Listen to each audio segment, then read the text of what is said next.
వానాకాలం పంటలకు సమృద్ధిగా నీరు అందించేందుకు కట్టుదిట్టమైన చర్యలు తీసుకోవాలని రాష్ట్ర నీటిపారుదల ఉత్తమ్ కుమార్ రెడ్డి అధికారులను ఆదేశించారు. కాంగ్రెస్ అధికారంలోకి వచ్చిన తరువాత అటు వానాకాలం ఇటు యాసంగి పంటలకు ప్రణాళికాబద్ధంగా నీటిని అందించినందుకు అద్భుతమైన ఫలితాలు సాధించామన్నారు. వ్యవసాయ శాఖ అధికారులతో నీటిపారుదల శాఖ అధికారులు సమన్వయం చేసుకున్నందునే తెలంగాణ రాష్ట్రం 281 లక్షల మెట్రిక్ టన్నుల ధాన్యం దిగుబడి సాధించి యావత్ భారతదేశంలోనే అగ్రగామిగా నిలిచిందన్నారు. ఖరీఫ్ పంటకు నీటి విడుదలతో పాటు ఆధునిక పరిజ్ఞానంతో ఎస్ఎల్బీసీ పునరుద్ధరణ, నీటిపారుదల శాఖ భూముల పరిరక్షణకు తీసుకోవాల్సిన చర్యలపై సచివాలయంలో మంత్రి ప్రత్యక్ష సమీక్షా సమావేశం నిర్వహించారు.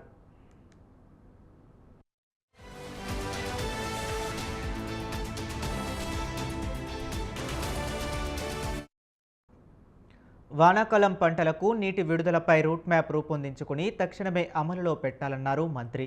సాగునీటి అంశంలో ఏ ఒక్క రైతు ఇబ్బంది పడకుండా చూసుకోవాలని సూచించారు.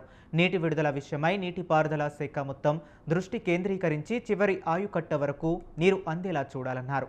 ఈ వర్షాకాలంలో భారీ నుండి అతి భారీ వర్షాలు సంభవిస్తే ఎదురయ్యే పరిణామాల పట్ల ముందస్తు బందోబస్తు చర్యలు తీసుకోవాలని చెప్పారు.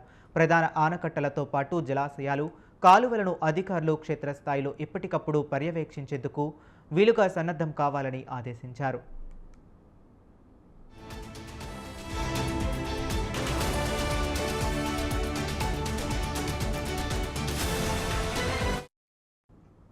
విపత్తులు సంభవిస్తే తక్షణమే నష్ట నివారణ చర్యలకు అధికారులు అప్రమత్తంగా ఉండి పటిష్టమైన బందోబస్తు చర్యలు చేపట్టాలన్నారు. అటువంటి విపత్తులు సంభవించిన పక్షంలో మిగిలిన శాఖలతో ఎప్పటికప్పుడు సమీక్షించుకుంటూ తక్షణమే స్పందిస్తూ నష్ట నివారణ చర్యలు చేపట్టాలన్నారు. ఆధునిక సాంకేతిక పరిజ్ఞానంతో ఎస్ఎల్బీసీ పునరుద్ధరణ చర్యలు చేపడుతున్నట్లు ఆయన వెల్లడించారు. దాదాపు 10 కిలోమీటర్ల దూరం సొరంగ మార్గం పనులు పూర్తి చేసేందుకు గాను చర్యలు తీసుకుంటున్నామన్నారు. తెలంగాణ రాష్ట్రానికి జీవనాడిగా మారనున్న ఎస్ఎల్బీసీ పనుల పూర్తికి రాష్ట్ర ప్రభుత్వం అత్యంత ప్రాధాన్యత ఇస్తుందన్నారు.